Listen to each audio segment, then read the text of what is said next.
Okay, today we're going to do a review of Siman Ayin Hey, which we've been working on for around a week or so. These are the basic notes that I used to type this up. First, we have lighting is the mitzvah. We learned the topic at length is hadlaka is a mitzvah, hanacha is a mitzvah, is the lighting the mitzvah or placing it. And the idea over here is that the menorah has to be lit for the sake of the mitzvah of Chanukah. It has to be lit that a person will fulfill his obligation. And if it wasn't, it has to be extinguished and then relit. It doesn't need to be picked up and then placed down again for the sake of Chanukah, because we hold halakha oisa mitzvah, the lighting is the mitzvah. This is based on the Gemara that we learned as well in Shabbos, Chav Beizim and Beiz, Chav Gimel and Aleph. Even so, the menorah must still be lit, where the menorah will continue to be placed / remain. In other words, if the menorah was lit inside and was relocated outside, one would not fulfill his obligation at all. Mishna Berura says, by the way, that the same applies if you lit the menorah outside and moved it inside. And the reason is, as the Gemara says, someone who saw this is going to conclude that he lit the menorah for his own personal needs, just to use the light that's being produced in the menorah. Similarly, someone who lit the menorah and holds it in his hand but not fulfill his obligation for the same exact reason. Someone's going to say you lit it for your own needs. Furthermore, the main mitzvah is the actual lighting of the menorah. Since, rather, the main mitzvah is the actual physical lighting of the menorah, so one must have enough oil before it is lit. In other words, person is not allowed to light the menorah and then add more oil afterwards. Kind of reminds me of Tasav Lemon Asui. Shulchan Aruch says that someone who lights and then adds more oil after would not fulfill his obligation. And the reason is because hadlaka is a mitzvah requires us to light the menorah in a way that it could last minimally a half hour after when 3 stars come out, in a location where it could last there in a proper location without it being moved or altered in any way, shape, or form. In the scenario, Mishna Berura rules that one would need to extinguish that menorah and then relight it without a beracha. There's a whole discussion of itself. Why without a beracha if you're not going to fulfill your obligation at all? So we'll have to look into more on that specific point. Mishna Berura says that we hold that the lighting is the mitzvah on Shabbos and Yom Tov as well. So we hold hadlaka is a mitzvah. The lighting is the mitzvah also on Shabbos and Yom Tov, which will help us segue beautifully into our next topic after we finish the Chanukah this year of back to Siman Reish Talmud Gimel Sif Yud. We're in the middle of hadlaka is a mitzvah, exactly what we're learning about. It's the exact plan I had. Because all of these halachas apply on Shabbos and Yom Tov as well. Mishna Berura rules that one shouldn't move the menorah even after it was lit for half an hour. It also applies to the menorah that is lit in shul as well. So it comes out we have a lot of very practical points that we come out from this, and that we need to be careful. A lot of differences. Another difference that isn't written over here is that the menorah cannot be lit by someone who's a deaf, mute, mentally challenged, or a minor cannot light the menorah, because we don't hold hanacha oisa mitzvah. If we were to hold hanacha oisa mitzvah, then an older person could just pick it up, put it down, and you fulfill your obligation. Since we hold halakha oisa mitzvah, it has to be lit by someone who is halachically required to light the menorah. It's permissible to move the menorah if there is a concern of a fire starting from the menorah. Furthermore, adjusting the menorah is permissible. If you moved it from one place to another in the house, you would fulfill your obligation post facto, not preferably b'diavad. You still fulfill your obligation. Torah says that someone who is deaf, also mute, mentally challenged, or a minor is not allowed to light menorah. Here it is. Beis Yosef quotes the Itter. I don't know how to spell it in English. I don't know, Itter, who says that a minor who reached the age of education is allowed to light the menorah. Everything depends on the custom. Shulchan Aruch Quotes the opinion of Muslims that nowadays, since everyone lights, the minor reach the age of education should light also. When we say is not allowed to light the menorah, that means you're lighting the menorah, and that is the menorah that your whole family is fulfilling your obligation with, or something like that. If he wants to add in addition the menorah of what everyone else is lighting, that's fine. For chinuch, it's exciting, whatever. From.is as a tshuva, he mentions how children don't need to use the oil. Technically, one candle would be enough, and that's it. They wouldn't need anything fancier. Should women light the menorah? This was the major discussion that we had yesterday. We'll come back to it in a minute. Should blind people light the menorah? Magen Avram says that if someone who is blind can contribute some money, then he should do so and have someone else light on his behalf. If he is married, then his wife should light for him. If he doesn't have a wife but has his own house, then someone else should assist.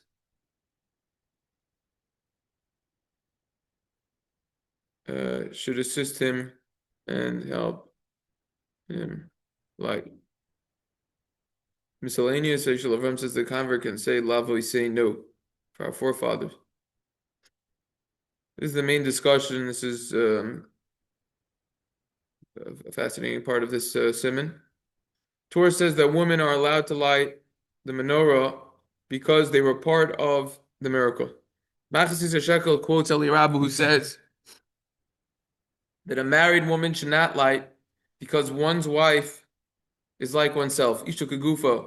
In other words, when a husband lights, it's considered as if his wife lights. Many quote this idea of the Eli Rabba, including the Mishna Berura, over in Siman Tafrei Shayin Alf Katan Tes. Furthermore, Ber Halacha relates that a curse should befall a wife who says a beracha and fulfills her husband's obligation. Meaning, even though a wife could technically, halachically speaking, light the menorah and say the brachas and fulfill her husband's obligation, nevertheless, this certainly shouldn't be done. Source of this Ber Halacha is an explicit Mishnah Maseches Sukkah. Open it up. Lamed Chesam and Alf. Rashi on the spot says that he didn't learn how to say the bracha. That's why he's at fault. And even if he does know how to say the bracha and he still appointed his wife, then the curse should befall him, since he's disgracing his creator by appointing messengers like this. It's explicit Rashi. Straight up, look it up. Mishna Berura says that a man can recite this bracha and fulfill the obligation of a woman if she is standing there and listens to the bracha. Mishna Berura then quotes the tshuva of the Oila Shmuel, who says that even though we all light independently, nevertheless, the mother or wife shouldn't light because she is secondary to her husband. Mishna Berura quotes this Ola Shmuel, who says, Nashim tefeilos. Women are secondary. What on earth does that mean? That means like this. By lighting on Shabbos and Yom Tov, it's not officially, men aren't officially categorized as secondary, as tefeilos. But at the end of the day, we are. We fulfill our obligation with lighting on Shabbos and on Yom Tov. We fulfill our obligation through our wives. So in a sense, we're secondary. The expression isn't used, but we are categorized as secondary. Over here, the Oila Shmuel categorizes women as secondary. Why specifically over here by Chanukah? Many answers, many explanations. If she wants to recite the beracha and light her own menorah, we'll come back to that answer in a moment. But if she wants to recite the beracha and light her own menorah, she may do so like other time-bound mitzvahs, which we hold that she may recite the beracha. Now it's saying she could, which is implying that it's not preferable. It doesn't say it's fitting for her to do so. And we'll see more about that. If the husband won't be home, then it is better for the mother to light than a minor. But it's implied that if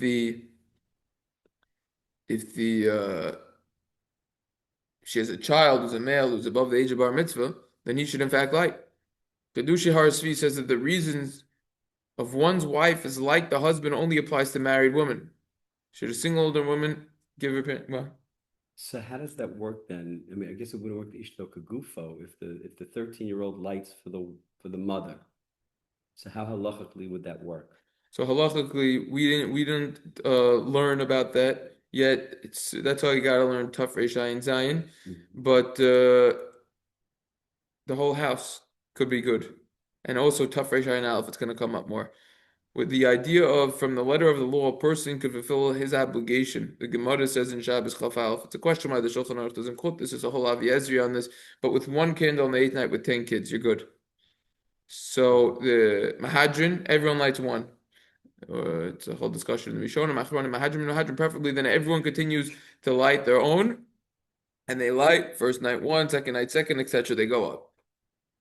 So if we're going to hold that women aren't, it could very well be that they're not included in this Mahadrin and a Mahadrin, and they get fulfilled just through them because it was never established that she should light because their husband's going to light.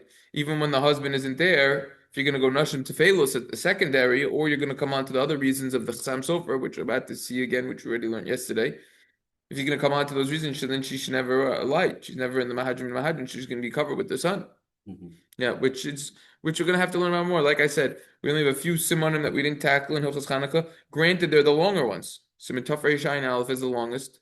Tafrei Shayin Beis talks about the Zmanim. Tafrei Shayin Gimel is what to contend with, and Ayin Dalet is relatively short. And then Ayin Zayin is fundamental. So those 5 Simanim. We could only learn one Siman at a time. That's why halakha is tricky, because it's all, a lot of it is intertwined. That's why after you learn all of the halachas of something, you have a very deep understanding of the topics at hand, especially when you learn in depth and properly. Nevertheless, the Chedushay Har Svi, Rasi Pesach Frank, and the Gemara in Shabbos Chafal from Beis says that this reasons of one wife is like the husband only applies to married women. So now the question becomes, should a single older woman who lives with her parents light?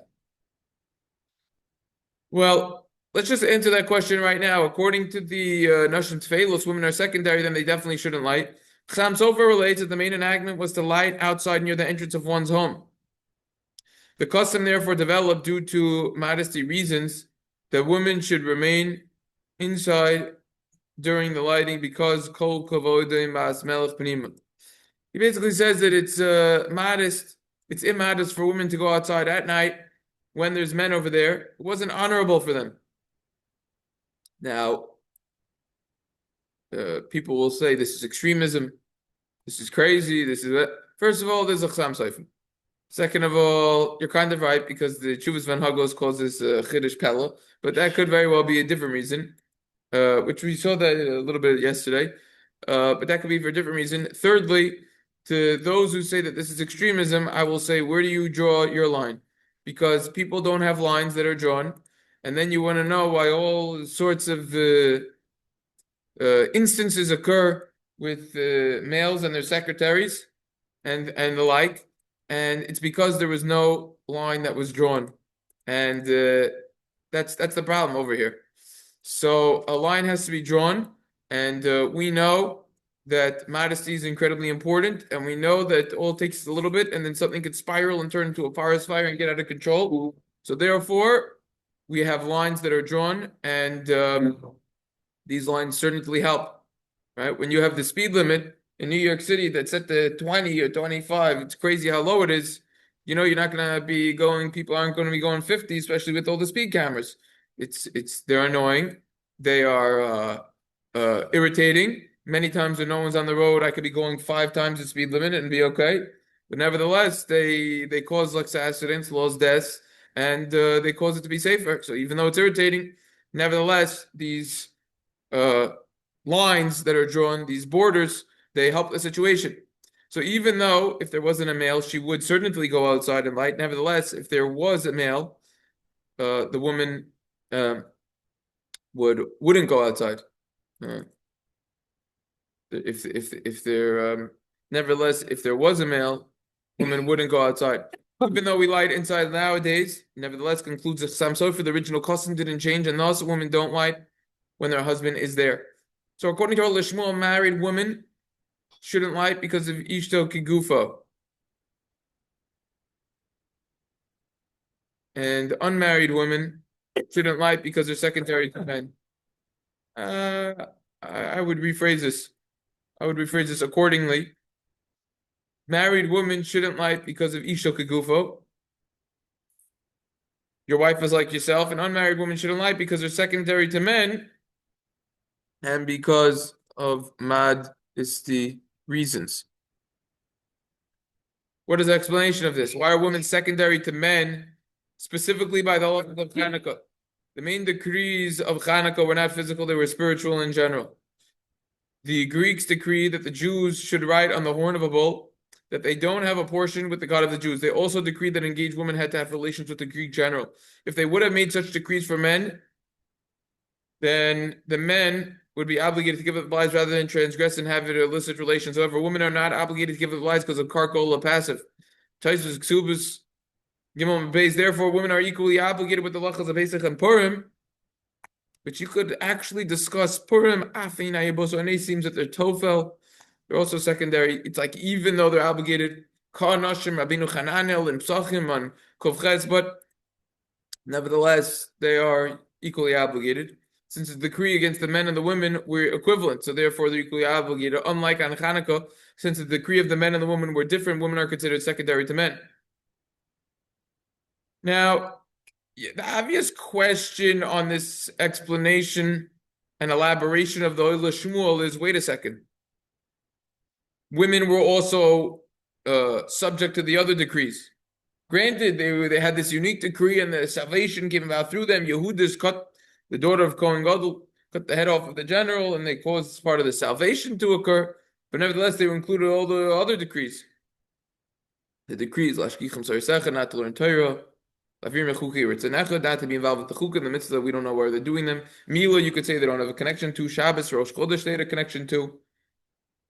So the explanation is that some say, one explanation is, those mitzvahs very well aren't the Gimel Chamuras, the big three. Yeharog Val Yavar, the big three are illicit relations, idolatry, and murder. Someone says transgress one of those, so you have to give up your life rather than transgress them, unless you're a woman, which is passive on the list of the relations aspect. However, so therefore, specifically that, it was a little bit different. That was a bigger one. But there's what to go into more and what to delve into more on this reason. Mishna Berura rules that wives should not light the menorah because of Isha Kagufo. That's the explicit ruling. Mishna Berura says clear in Siman Tafresh and also called test that they should not light. It could very well be that the reason of Isha Kagufo applies to married women and the reason of when our secondary applies to women who aren't married. We're going to erase that because we already said that above. Another reason why unmarried females shouldn't light the menorah is because since their mother isn't lighting, it isn't correct that they light. That's another reason. The Mishna Berura, we saw that. According to this, if there are no males at the house, all females should light. It's very interesting because we're going to learn more about that right now. The custom seems not to be this way. Rosh Hashanah explains that since all females intend to get married and they won't light when they are married, they therefore shouldn't light because they are married. They shouldn't light, before they are married. In other words, it's a very small duration of time that a female isn't going to be married, and she's the appropriate age and she understands what's going on. So there's no point of her learning how to light if she's never going to light, so to say. In other words, since there's no mitzvah chinuch for something that won't end up being done. Reference over here is Sila Shal Shuvah Shuvah Van Hagos, which isn't typed up. Chilik Beis and Shin Mem Beis Ozayin, and also the Mekadesh Israel. And that's what we're going to segue into right now. The Shal Shuvah is Mekadesh Israel. Rav Harfinus is Tshuva. Overlooked this yesterday. He deals with this exact shaila in Siman Tafresh Ayin Aleph. Different versions of this.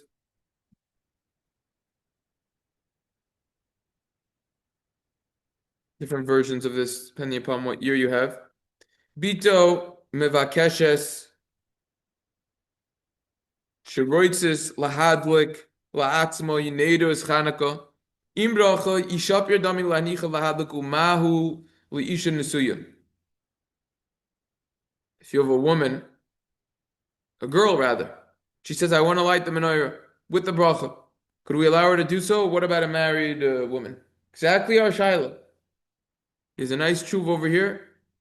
In my version, it's 2.5 pages. Yeah, it seems to be the same thing.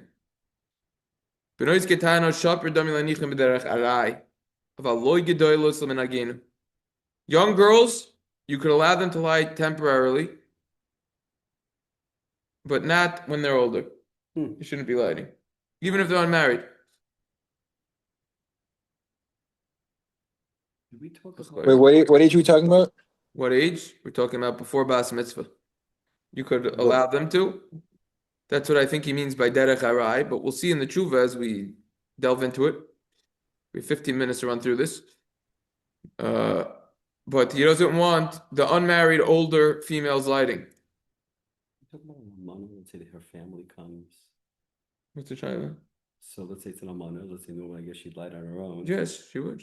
But let's say her family comes now. Let's say she has an older son that's there. Right. So then the older would do it. The older son can do it for her. Yes. Not even an issue. Yes. Mishat be pretty tough for Shine and we're gonna have to learn about that more. Okay. Yeah. Look, I feel too that I'm missing a proper understanding of parts of hilchos Chanukah. Meaning, granted, I learned these, but there's different levels of learning it. Did this 11 years ago. Okay, so that's what he says. So he's slicing it up over here. Mitzvah near Chanukah near lekol echa ve'echad u'mayishna yishim yish.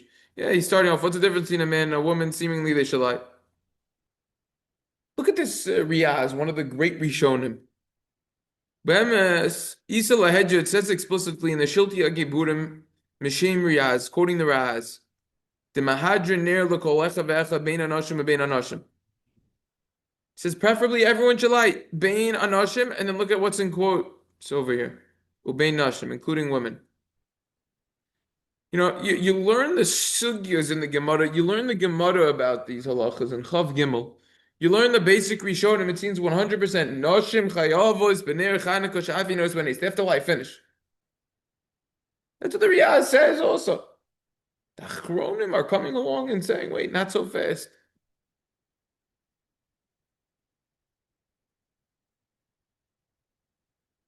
So why then don't they lie? So he said then in the next line, basically, Yishul Kegufo situation. That's what he says. He says, look at that. Rabba Machzishek already did. Torah Chaim relates this idea to the Aruch Shulchan. He doesn't quote the Siman over here, but okay.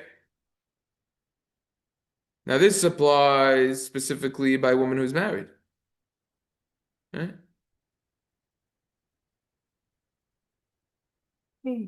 As we discussed, sole review, nothing new over here. That's specifically if she's married. But if she's unmarried, seemingly it will be fitting for her to light. And even if even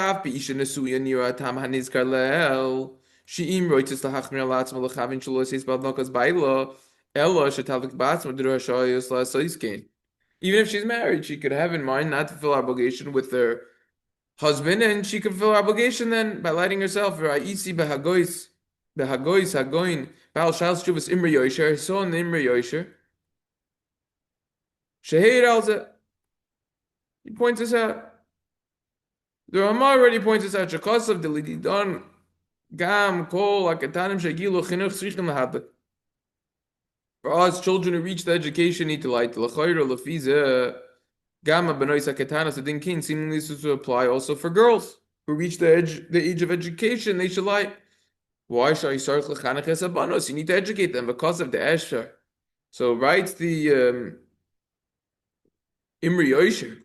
It's very well. It's possible that it could be the ma'acher shalacher nisuel, like we already saw Patura Hayishim and Lahab the class. Well, since after she gets married, she's exempt from lighting.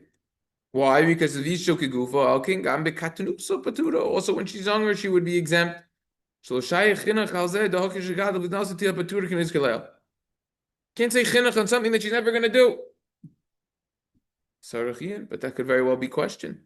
Accordingly, after she gets older, koidim she yinasu leish yusrichem lahaglik latzma. I don't understand. According to what he said, after she gets older, after the age of 12, before she gets married, she would need to lie. Based on the Ramah.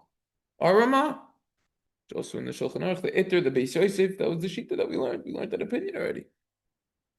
We see the custom is not this way. Furthermore, when they're younger, you're obligated to educate them, since when they get married, they're obligated to lie. Maybe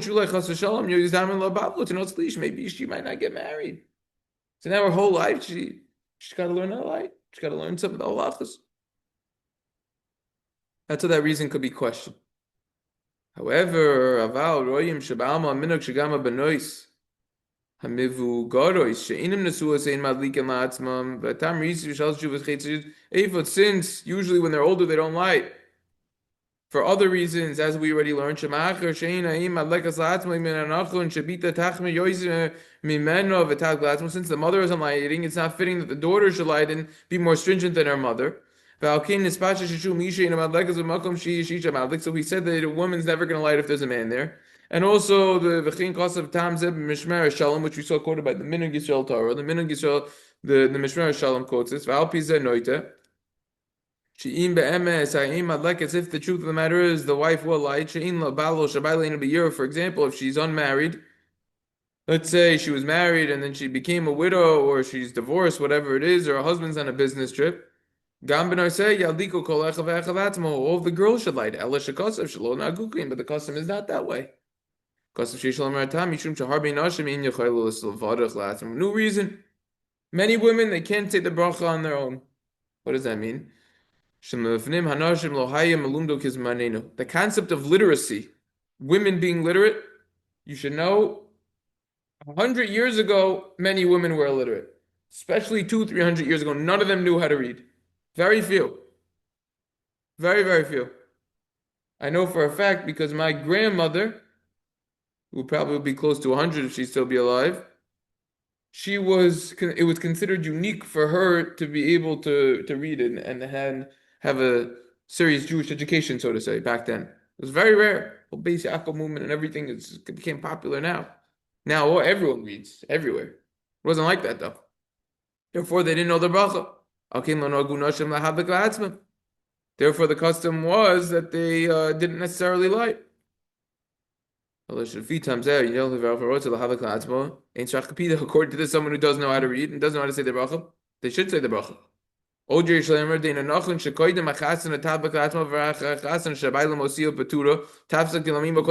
Fascinating reason. By the way, well, first let's translate. It's not correct that before she gets married, she's going to light, and then after she gets married, she's not, because we only go up in holiness, down. This reason is in the Gemara in Shabbos Chaf Aleph that you light from 1 to 8, because you only go up in holiness, not down, according to Hillel. That's how we hold. It could be like she made a neder. It's a vow. She essentially vowed to light.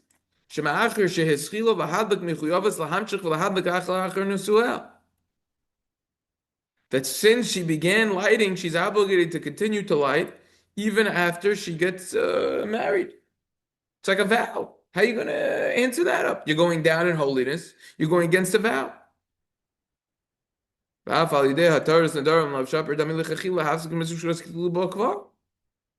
You'll say annul the vow. Preferably, you shouldn't do that. When you start with a mitzvah, you don't just want to stop with it.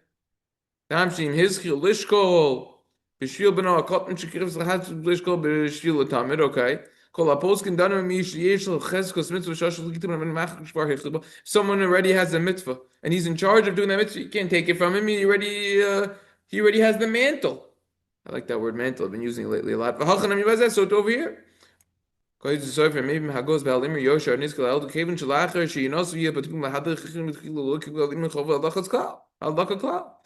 after you get married, you're not going to light, they never accepted upon themselves to light at all. The seminary girls. What about them? Saying, they have that year before they're married. If there's no other way, so then that's going to be like we saw before. If there's no other way, there's no other way. But if there's another way, if the father's there, so then you don't. There's no father. Exactly. So then there's no other way. So there's no other way. What's the shaila? There's no other way. That's not the shaila that we're talking about. Then he quotes the Chassam Sofer, which we already learned about. And he says, after he quotes the Chassam Sofer, accordingly, they shouldn't be lighting, even if they're unmarried. However, nowadays, that you're lighting in the house, this wouldn't apply. Maybe you still go with it. According to the reason,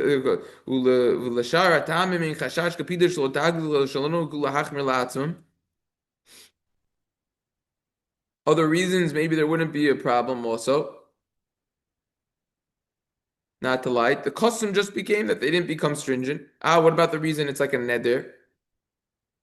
No. When you're a girl, you don't need to worry that it's halachically considered a neder. Neder shall katan sheina bachal muflo samachlish in a neder cloud. It's not halachically considered a neder. And therefore, she can light, and then she can not light later on in life. What about the cheshiv sefer? She can't be more stringent than her mother and light. She's not doing that because of a stringency that she's lighting, so to say. It's not that she's doing more than her mother. So there's definitely what to discuss over here. Maybe Tudluku neiros chanik latzim mishum shkol tavun masbil chiyum mesavkel on mahu bezman asif shefifini member shenishna hadin kvatzinu b'shonu sharbi danim shenishanu ma'achnu shumein rachmi. The question is, you have to discuss: did this change now that we light inside or not, with this reasoning of the chasam sofer or not, or did it stay the same? You Yoshev is vaninu beretz Yisrael minag harbe yireim minag fusion laimir akodesh lahadlik neiros chanikim b'chutz. Nowadays in Israel they do light outside. The chasam sofer would should only apply. Now we're concerned she's going to light inside. Now she might come to light outside. It's like another decree over here, which is against the midas of sneas. It's not modesty. Therefore, you shouldn't even allow them to light inside. One chacham added, this is my favorite part of the whole thing. Nowadays, these free people, Dolgan Beshitas, they skip over the ideas of Shafim and Ashim, that the women are equal to men, equality, even though they'll agree that men don't nurse. Women rights. Women rights, feminism, women rights. He puts in parentheses. It's totally against what the Torah says. We know that we have different categories of people: Kohanim, Levim, Yisraelim, etc. All different categories. It's against modesty and holiness. Even if they have a special love for this mitzvah and they cherish the mitzvah, and they want to merit themselves personally the mitzvah. It's fitting to explain to these women, you gotta call Torah Kuli, you got the whole Torah Akadosh, you got many other mitzvahs. Get serious with.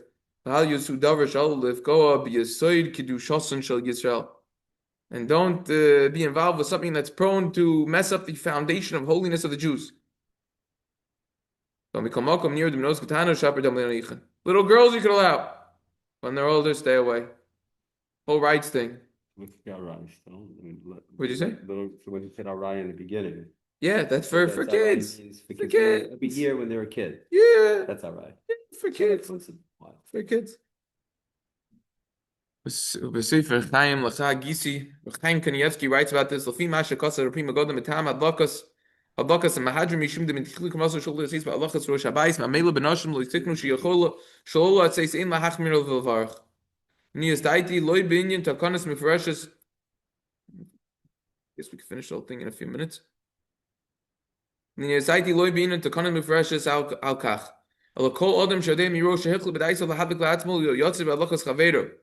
Davim Amela Kikivon Hefer Kavana Shlola Seis Alide Havakas Rosh Habayis V'Lo Yotzev V'Shaper Madachachach Le'atzmo.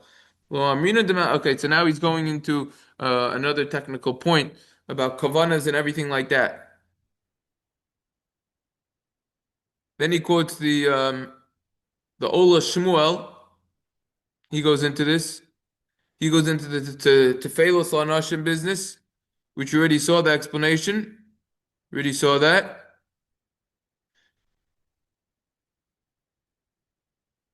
This is the point that I mentioned before. Even though women are included in the decree of Shabbos and Chodesh, not Rosh Chodesh, or Lididei, Inu, Patre. That's not a life and death situation that you have to give your life up for. And Oinus Rachmana Patre, extenuating circumstance, the Torah exempts you, aka these women. So therefore, they're in a different level of halacha. At the end of the day, Shmuel concludes, and we already know, we saw this many times, about what they could do.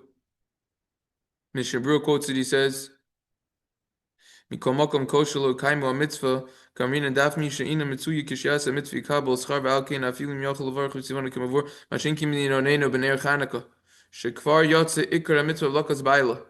She already fulfilled her main mitzvah when her husband let lo matzinu shetekayim od apam la'atzmi beracha. It's not even so simple. She should do it with the bracha.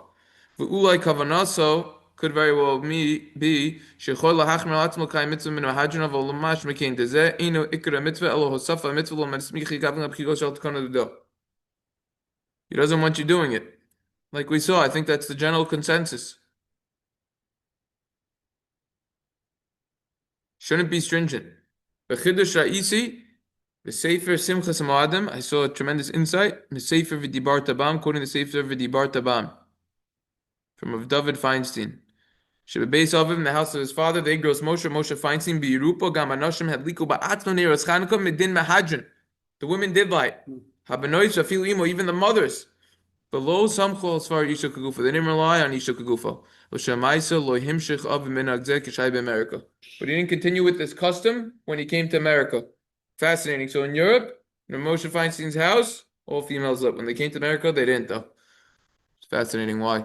Umevi nami hagrash the Beltsky zal sha'av she'in haminug shebenos shadliko la'atzmam im roitz b'chol b'hadlik im bracha v'kemudum shamik l'otzing l'hakbet shlo hadliko.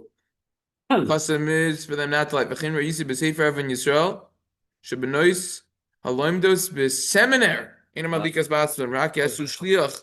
Wow, even in seminary, That's heavy. they shouldn't light. They point the menahel to light on their behalf as a messenger. Wow. That's intense at the end. Heavy. So this is a fascinating tshuva. This is a fascinating topic. I said we're going to be doing a deep dive, and I wasn't kidding. You did. And it's certainly what to discuss over here. I want to say one more point. The Beis Yaakov over here in Farakaway, they give the kids the menorah. They bring home the menorah. That's kids though, so it's different. It's kids. Maybe they're little kids. Yeah, little kids, whatever. Fascinating. Okay. Everyone should have a wonderful day. Welcome to you. Have a nice day. Wait, what? Oh, how old did they get? How old the menorah did? How? 5 the years base old. jacket? 5 Yeah, years they old. could. Yeah. Where they expect them to light it? Yeah, I don't know, whatever. I don't know, they're little kids, so it's whatever, you know? But they give them menorah. Interesting. Yeah. All right. Yeah. Okay.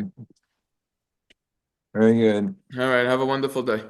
All right. Likewise. All Have a right. good Good, day. good stuff. No, good sugis. Excellent. Very good. Yeah. All right. All right. Have a nice day. Yeah, you too. All the best. Yeah, bye.